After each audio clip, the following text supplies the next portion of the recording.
The manifest said the ship was carrying industrial machinery to Genoa. Henri Blanc stood in the cargo office at the port of Marseille on a February morning in 1943, holding the typewritten document that would determine what 4,000 tons of German war material did next. Outside the salt-stained window, the freighter Darmstadt sat low in the water, its holds packed with crates bound for the Italian front. The manifest was accurate. The cargo was machinery, Wehrmacht vehicle parts, artillery components, and radio equipment, critical supplies for German forces fighting their way up the Italian peninsula. The ship would sail at high tide, 6 days to Genoa, unload, return empty for the next shipment. Henri set the manifest on his desk, picked up a different one. This document, identical in format, typed on the same German administrative paper, all bearing the same official stamps, listed Darmstadt's cargo as agricultural equipment destined for Toulon. Agricultural equipment did not have a loading priority. Agricultural equipment could wait for available dock space. Agricultural equipment didn't require immediate unloading at the destination port. Henri attached the false manifest to the ship's sailing orders, filed the real manifest in a cabinet drawer, marked Archived 1942. The Darmstadt would sail with paperwork claiming it carried farm tools to a port 40 kilometers east, while its actual cargo, components German armies desperately needed, would follow routes determined by documents no one would see until the ship had already departed. The system was simple. The risk was absolute. And if it worked, critical war material would spend weeks circulating through French ports, delayed by bureaucratic confusion that looked exactly like the chaos of occupation logistics. But how does a dock worker manipulate German military shipping without anyone noticing the ships aren't arriving where they're supposed to? If you want to understand how resistance could hide inside the paperwork designed to prevent exactly that kind of sabotage, the answer required understanding that the Germans trusted their own documents more than they trusted what they could see. The port of Marseille was the most controlled facility in southern France. After Germany occupied the southern zone in November 1942, Wehrmacht authorities transformed Marseille's docks into a fortified logistics hub. This wasn't French territory anymore. It was German infrastructure, operated under direct military control with the same precision applied to facilities in Hamburg or Bremen. German port administrators are installed at every level.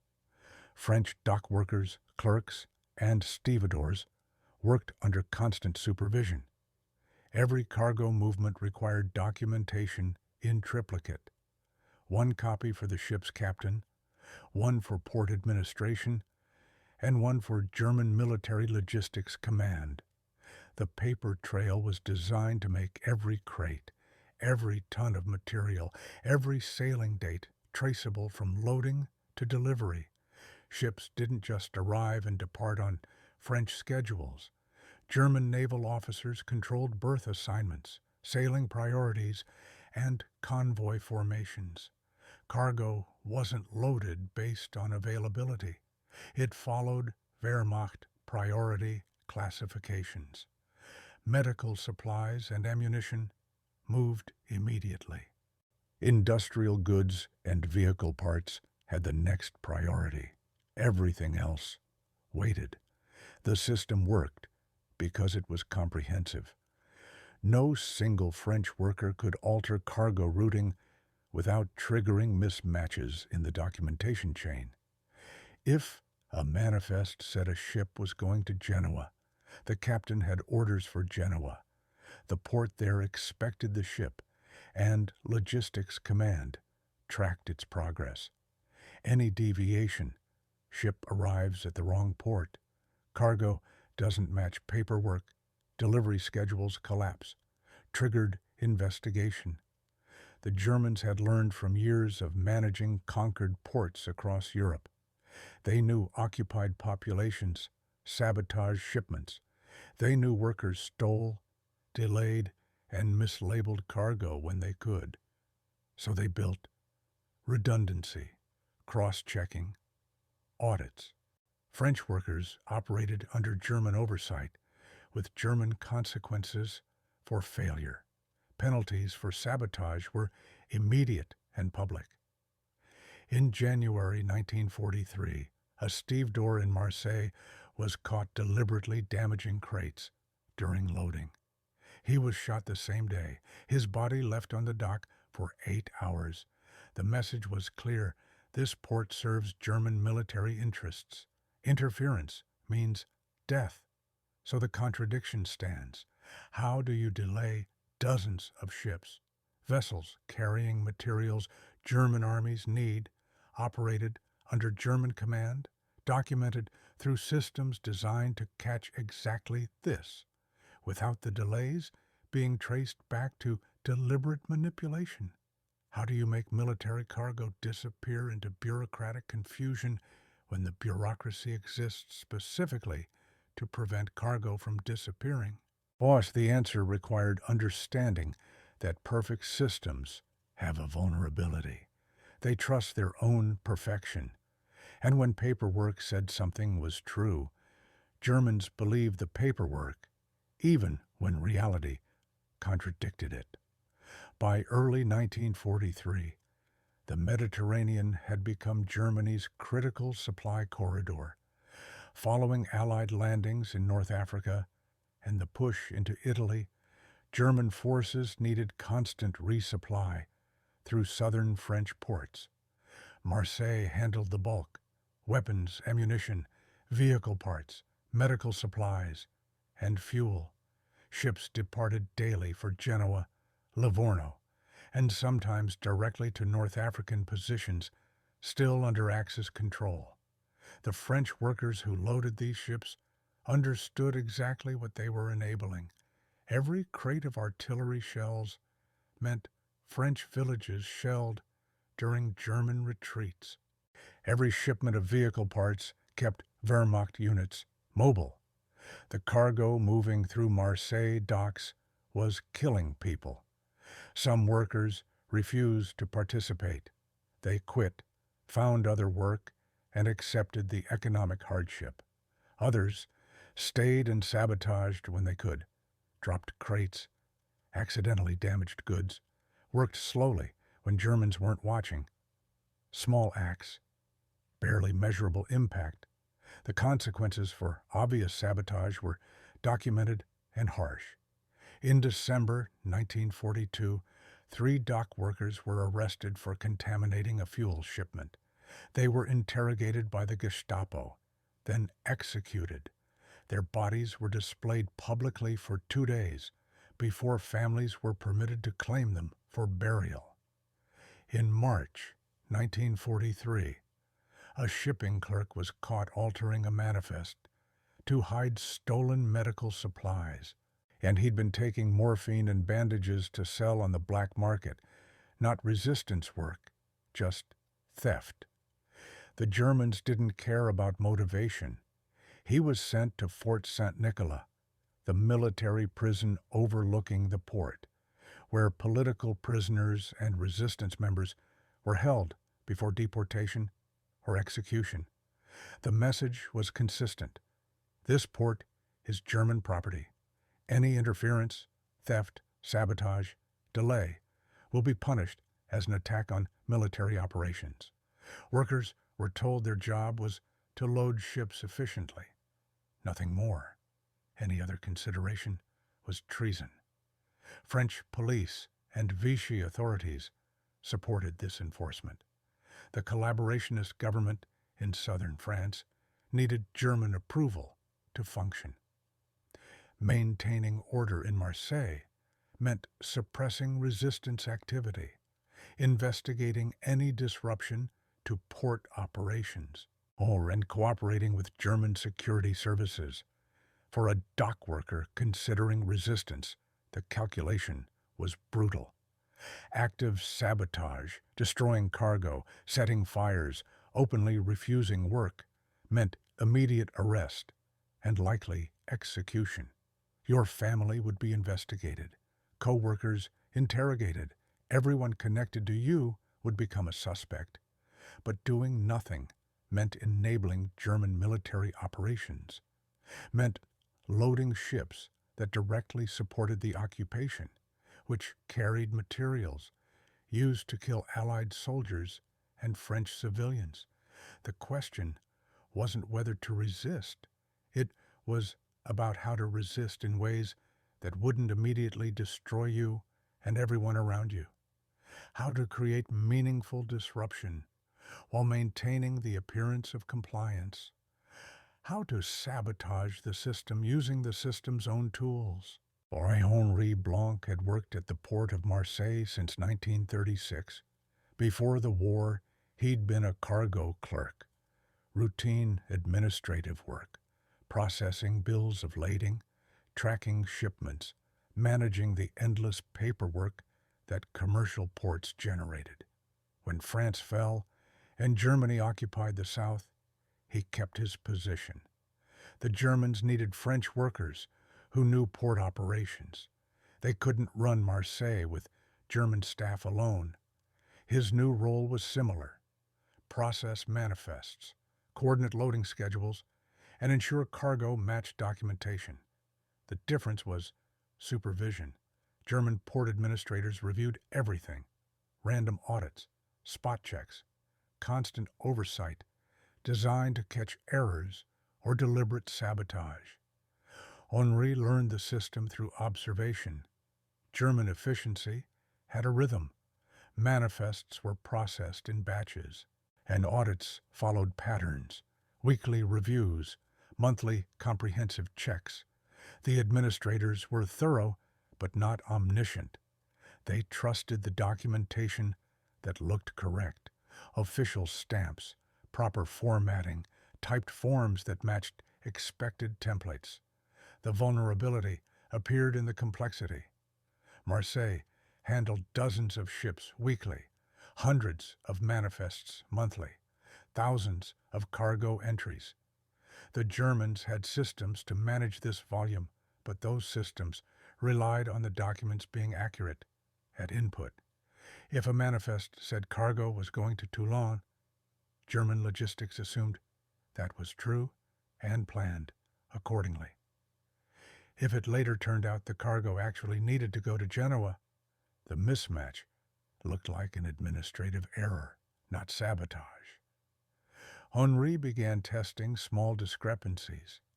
A manifest lists SG cargo weight incorrectly. Nothing dramatic, just errors that could plausibly be typing mistakes. The errors were caught during audits and corrected, but the corrections took time. Cargo was held for verification. Ships were delayed while the paperwork was reconciled. The delays were minor, hours, sometimes a day. But they proved the concept. Documentation errors created real logistical disruption. And if the errors looked accidental, they didn't trigger sabotage investigations. They just looked like the inevitable chaos of occupied port operations. Henri escalated carefully. Instead of wrong weights, he tried wrong destinations. A ship bound for Genoa was documented as going to Livorno. The ship sailed with the incorrect paperwork, arrived at Genoa. Port officials there were expecting different cargo.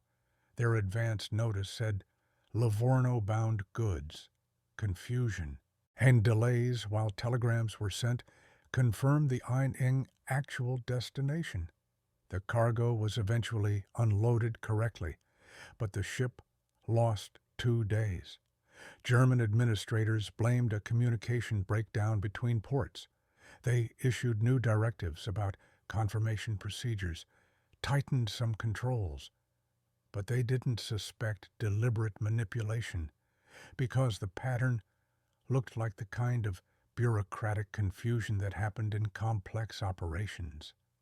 The method was viable. Henri could introduce errors that delayed ships without those delays appearing to be sabotage. The key was volume control. Do it too often, and patterns emerged. Do it occasionally, targeting high-priority cargo, and it looked like unfortunate but understandable administrative mistakes. By summer 1943, Henri had refined the technique. He identified which cargo classifications had the strictest priority, which destinations were most critical, which ships carried materials that German forces needed immediately versus supplies that could be afforded. AIs. Then he systematically introduced documentation errors that sent those shipments to the wrong ports with wrong cargo descriptions, creating cascading delays as the logistics system tried to reconcile reality with paperwork. The decision to begin systematic manipulation came in August 1943. A colleague, Pierre Dumont, another cargo clerk, approached Henri after work one evening. They walked along the waterfront, away from the port's German guards. Pierre had noticed the pattern. Ships delayed, manifests mysteriously incorrect, cargo deliveries confused. "Are you doing this deliberately?" Pierre asked. Henri said nothing for a long moment. Then, "Does it matter?" "It matters if you're caught. They'll execute you, probably torture you first to find out if anyone helped." "I know." "Then why?" Henri gestured toward the port. "Last week, we loaded 800 tons of artillery shells. I processed the manifest myself. Destination, Salerno. There's fighting in Salerno. Those shells will kill people. American soldiers. Maybe the French resistance in Italy. Certainly, civilians caught in the bombardment." Pierre looked away. "We can't stop that. This is a German port now. We're just workers. I can delay it. Don't stop it. But make it slower, more difficult, more expensive for them. If enough people do small things, it adds up. And if you're caught..." Henri had thought about this constantly since beginning the manipulations. And the consequences were clear. Discovery meant interrogation, probably at Fort San Nicola-Olas, where the Gestapo kept political prisoners. They'd want names, co-conspirators, organization details. He'd be tortured to extract information he didn't have because he worked alone, deliberately, to prevent exactly that scenario. After interrogation, execution, or deportation, his family, a wife, 2 daughters, would be investigated, possibly arrested as leverage, possibly punished for his actions even if they'd known nothing. The risk wasn't hypothetical. It was documented in bodies displayed on docks, names on deportation lists, and families destroyed by association with suspected resistors. But the alternative was collaboration, continuing to efficiently process German military logistics, helping the occupation function smoothly, enabling the movement of materials that would kill people fighting for liberation. Henri made his decision that night. He would continue, escalate when possible, accept the risk. "If I'm caught," he told Pierre, "don't acknowledge you knew anything. Let them think I acted alone." Pierre was quiet for a moment. Then, "I can help. I process manifests too. If we coordinate, we can create more confusion without obvious patterns." Henri wanted to refuse. Adding Pierre meant adding risk to Pierre, to the operation, to both their families. But it also meant doubling capacity, More ship's-air delayed, more disruption. Small changes only, Henri said. Nothing obvious, wrong destinations, incorrect cargo descriptions. Make it look like administrative chaos, not sabotage. They shook hands. The decision was made. They would weaponize paperwork against the people who trusted paperwork absolutely. That week, they introduced documentation errors into manifests for 6 ships. All 6 experienced delays, arriving at wrong ports, cargo held for verification, and sailing schedules disrupted. The delays totaled 11 days across the 6 vessels. 11 days of German war material sitting idle instead of reaching the front. 11 days were spent with typing errors and SL switching forms. The moral weight was clear. They were risking their lives, their families, everything, for delays measured in days. Not dramatic victories, just friction, resistance as bureaucratic sabotage. But every day a ship sat delayed was a day that cargo wasn't killing anyone. And that had to be enough. By autumn 1943, Henri and Pierre had developed sophisticated methods. They didn't just switch manifests randomly. They studied German logistics priorities, learned which cargoes were most time-sensitive, which destinations were most critical, which delays would cascade into larger disruptions. Medical supplies had absolute priority. Those they left alone. Interfering with medical shipments meant wounded soldiers died, and neither Henri nor Pierre wanted that moral burden. But ammunition, vehicle parts, industrial equipment, those became targets. The technique evolved. Instead of simply changing destinations, they altered cargo descriptions in ways that required verification. A shipment of vehicle engine components became unspecified mechanical parts. This forced inspectors at the destination to physically check cargo against manifests, verify contents, and coordinate with origin ports. And the verification process took days, sometimes weeks. They introduced tonnage discrepancies. Manifests claiming ships carried 3,000 tons when they actually carried 4,000. This created loading problems. Destination ports allocated the wrong amount of dock space, the wrong number of stevedores, wrong warehouse capacity. Ships arrived and couldn't unload efficiently. More delays.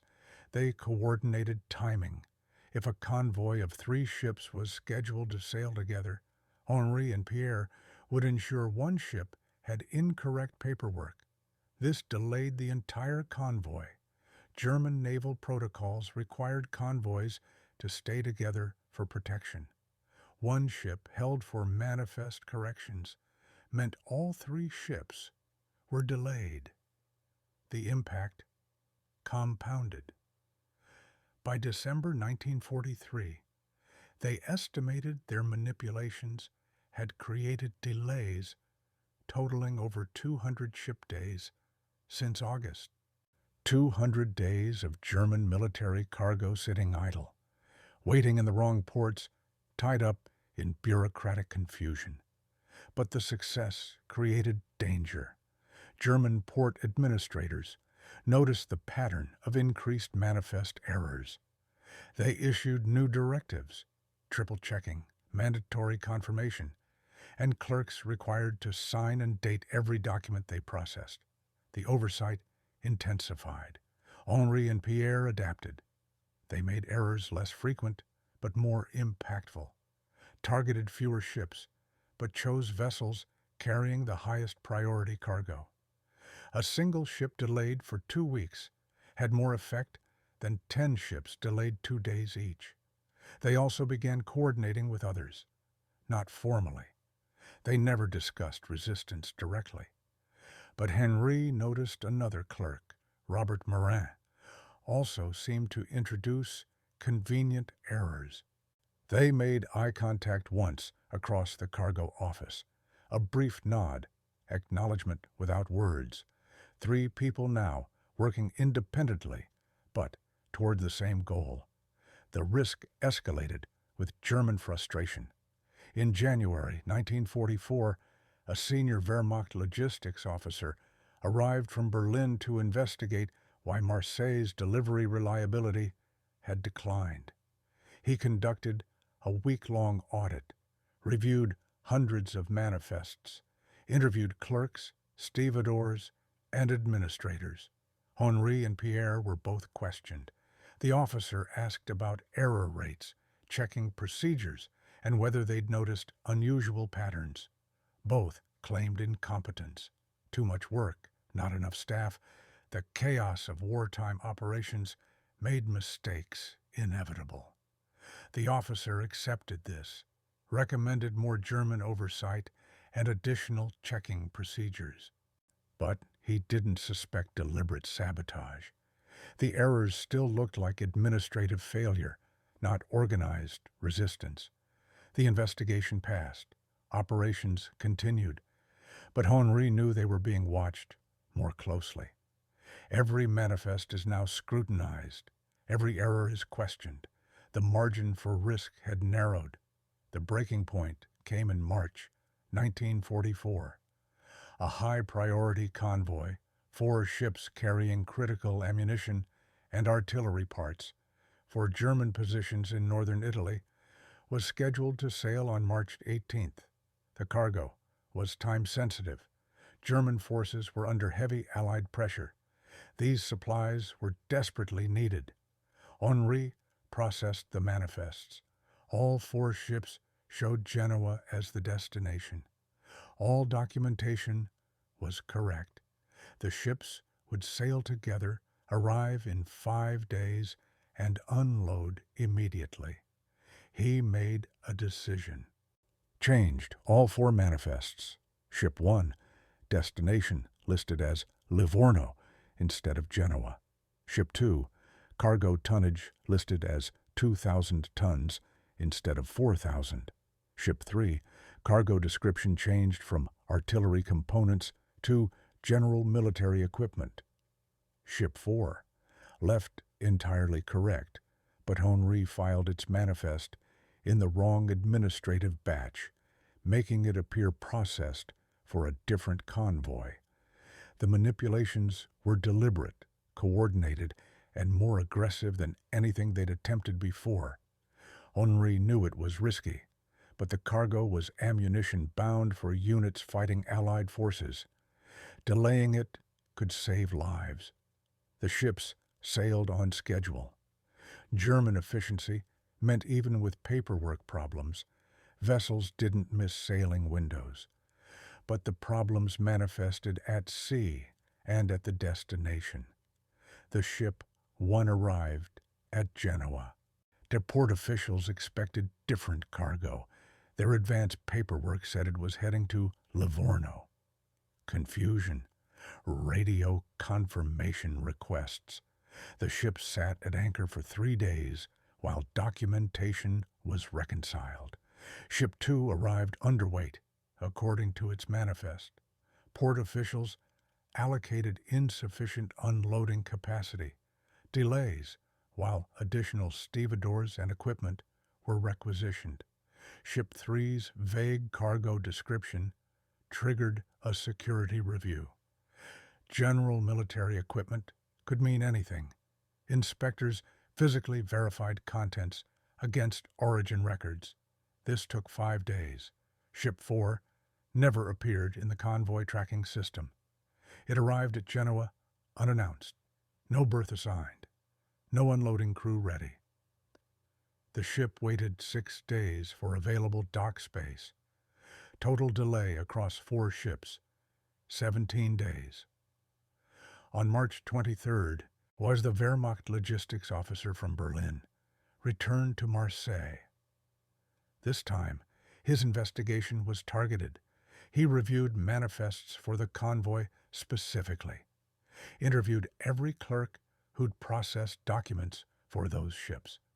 Henri was questioned For 4 hours, the officer showed him the manifests, pointed out errors, asked how 4 ships in one convoy could all have documentation problems unless someone was deliberately introducing them. Henri maintained incompetence. Too much pressure, too many ships, mistakes happened under stress. But the officer wasn't convinced. He ordered Henri suspended, pending further investigation. Pierre was also suspended.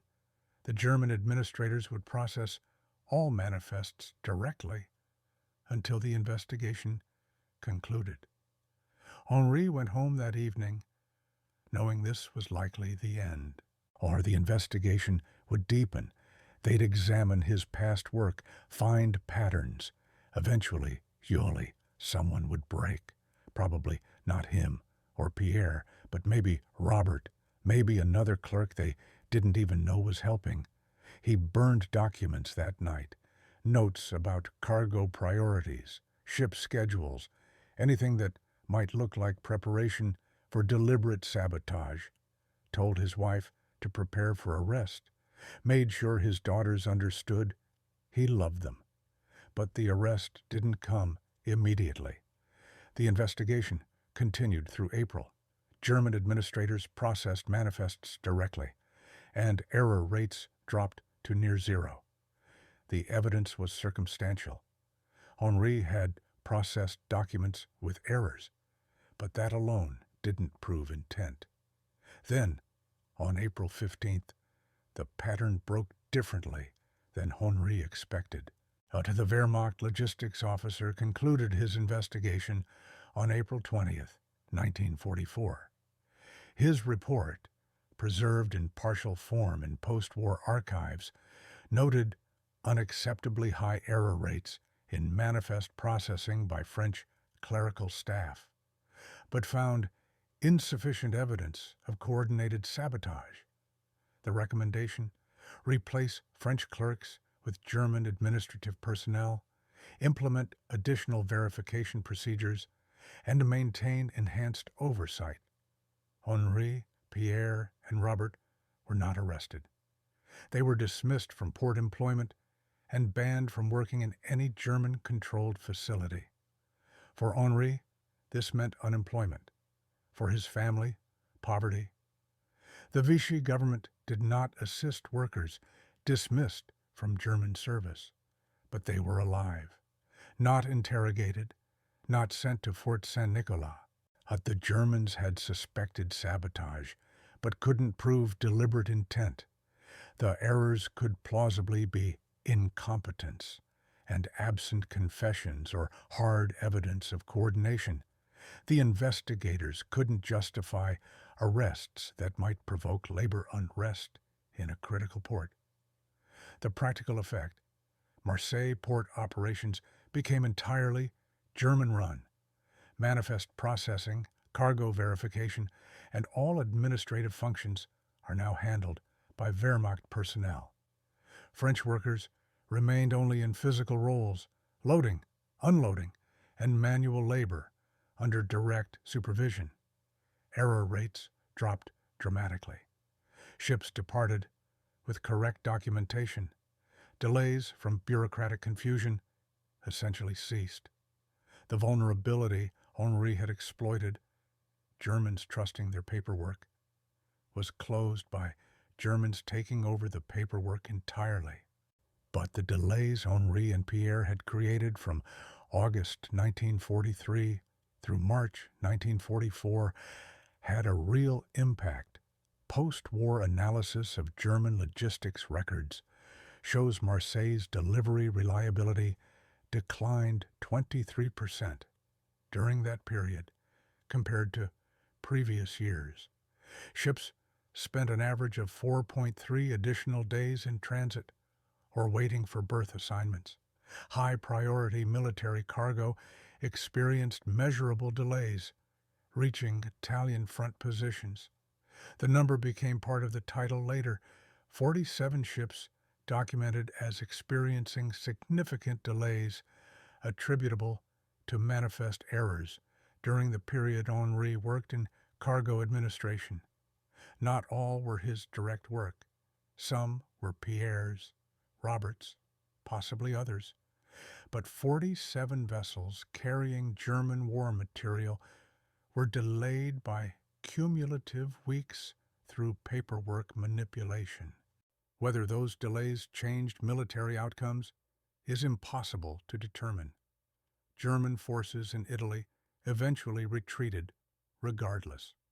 Allied victory didn't hinge on ammunition shipments being late. But every delayed shipment was material that didn't reach the front when needed. Every day of confusion was a day the German logistics system functioned less efficiently. Henri found work in a warehouse away from the port. Pierre became a day laborer. Robert disappeared from records, possibly fled, possibly arrested for unrelated reasons. They never spoke about what they'd done.